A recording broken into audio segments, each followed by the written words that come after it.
The following program is brought to you by Ice Crackers, a cool mint snack. It's really good.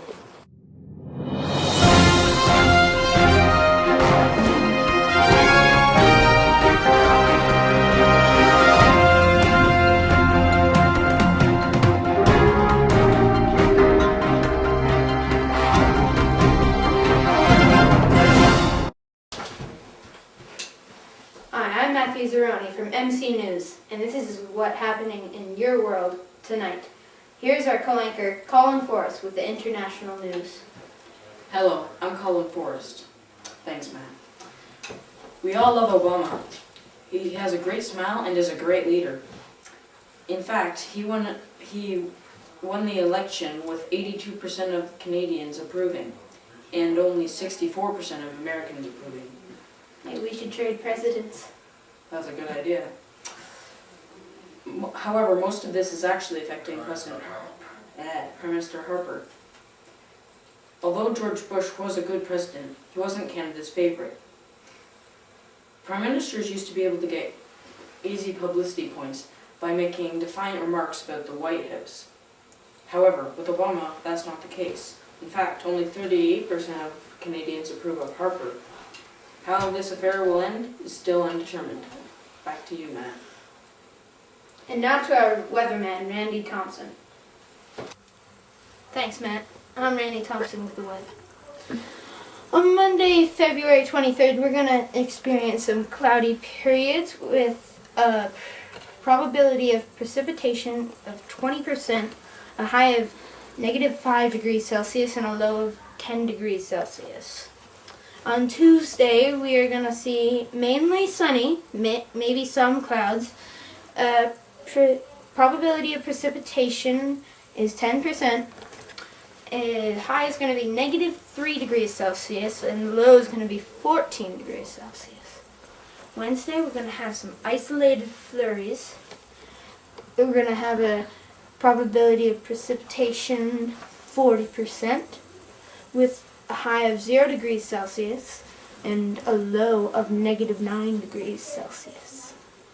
On Thursday, we're going to have some more isolated flurries with a probability of precipitation reaching up to 80% and a high of 3 degrees Celsius and a low of -2 degrees Celsius.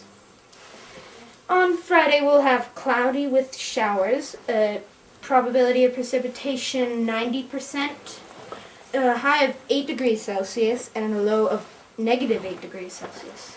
On Saturday, we're going to have some variable cloudiness. We're going to have a probability of precipitation 20%, a high of -5 degrees Celsius, low of -9 degrees Celsius. Looks like some nice weather, Andy. We now go live to Eric Waters. Thanks, Matt. I'm here at the setup of the 2010 Winter Olympic Games. Here, everybody's hard at work. Building, testing, and rebuilding. All this work came to a shock to the people here, but they responded with a crew of 800 people to build just the bobsled run. After 4 days of working, they had a 1,450-meter track. However, they also had to test the equipment. They had to train 1,000 volunteers to test the ski hills, jumps, and any other sports. That's not all though. The equipment has also had an improvement.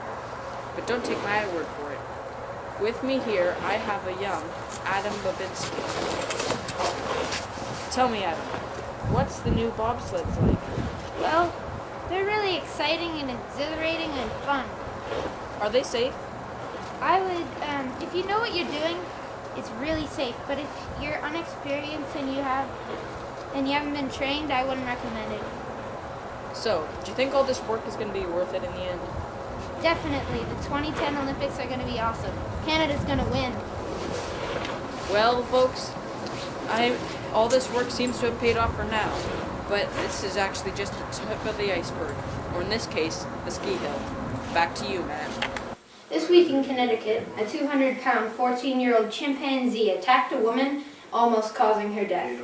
The chimp was shot to death by a police officer several times after his rampage. He was called Furious George by the New York Post, though his actual name was Travis. Travis was raised to think that he was human and was a former entertainment celebrity who had starred in commercials for Old Navy and Coca-Cola. Do you remember those commercials, Colin? Oh yes, those were the days. Psychologist with the American Society for the Prevention of Cruelty to Animals, Stephanie Lafarge, blames the mishap on the owner's behavior. The owner of Travis was Sandra Harold, age 70. She treated him as a member of the family and gave him the finest foods and wine. Well, I wouldn't mind having her around here. They bathed together and slept in the same bed. When Sandra would go out, Travis would give her a kiss goodbye. Most would say that the relationship between the two of them was overly attached. I agree. Yeah. When Sandra's friend came over, Travis attacked her. Chimpanzees protect their mates and turf by instinct. Travis must have thought that Harold's friend was a threat to her or a rival. After the vicious attack took place, Sandra Harold contacted 911. She tried to help her friend by stabbing Travis with a butcher knife and using a shovel as a blunt weapon against him. This did not stop his rampage, unfortunately. After the paramedics arrived, he ran away. When he tried to get into a police car, an officer shot him several times. He left a blood trail leading all the way back to his house. Travis was found dead in his room with his toys. The sad chimp had just been trying to get home. Sad story, Matt. Yeah. General Motors has increased the amount of money they want from Canadian taxpayers to more than $6 billion. GM of Canada has made a survival plan which they submitted to the federal and Ontario governments last Friday.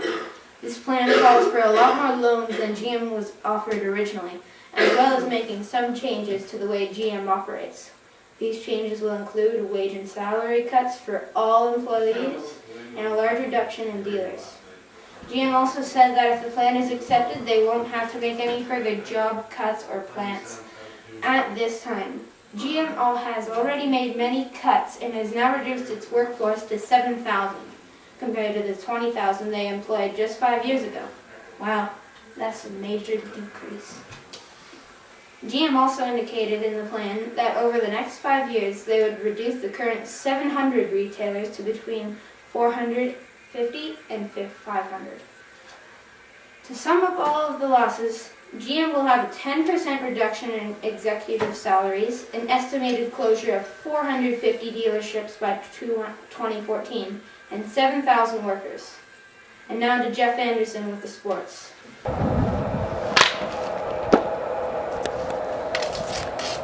Thanks, Matt. In sports news, 37-year-old hockey veteran Sundin returns to the ice in a game against Toronto.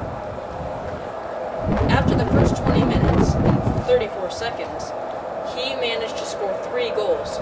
In the end, he led his team to victory in a 3-2 game. Back to you, Matt. For all of us here at MC News, I'm Colin Forrest. And I'm Matthew Zeroni. You stay classy, Oakville.